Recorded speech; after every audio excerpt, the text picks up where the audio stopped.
अस्सलामु अलैकुम वरहमतुल्लाहि वबरकातुहू। बशीर साहब की हाल है, ठीक हो? जी ठीक ठाक, अल्लाह का शुक्र। आज बड़ियां बकरियां शकरियां चुगा रहा हो। जी हाँ जी। बड़ी गल है, बड़ी गल। मैं आख्या मशीर होरी कल्ले होने, चली आओ ना कोल अच्छा जटिंग फेरा मार आई डेढ़ पारे था। अच्छा। नाला बड़ा साफ कराए, के गल है? ये नाला साफ हो गया, क्रेन आई रही हो, बट डप्पे लाग गए ना पीछा, बड़ी गल है, पानी रोड गए मुझे। सही हो गया। ए वेखो बकरी ਤੁਹਾਡੀ बड़ी मस्ती कर रही मशीर साहब। मैं चाह लिया है हौली फुल्की ते एडा दा वजन काई नहीं। जी हाँ, वो ये सुना आ रही हो, ये टेडी या नहीं समारी। सेहती तो थोड़ी कमजोर थी आ, मैं तेन चाह के आ भी आ सकिया।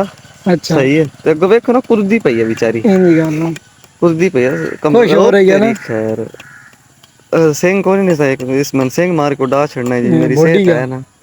ਇਹਦੇ ਨਾਲ ਜਿਹੜੀ ਦੂਜੀ ਨਹੀਂ या ਇੱਕ ਮਿੰਟ ਉਹ ਵਿਖਾਉਂਦੇ ਹੁੰਦਾ ਉਹਨੂੰ।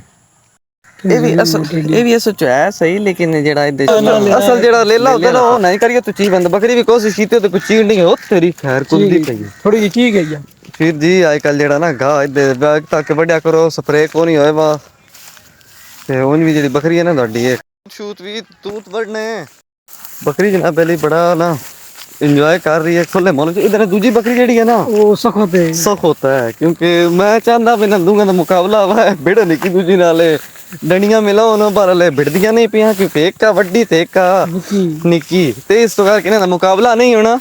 ये जानवर नो है इंसान है, क्योंकि इंसाना नालों भी ना बल्कि जानवर सियाने ना ना जानवरां नालों भी ना आजकल दे इंसान सख होता है।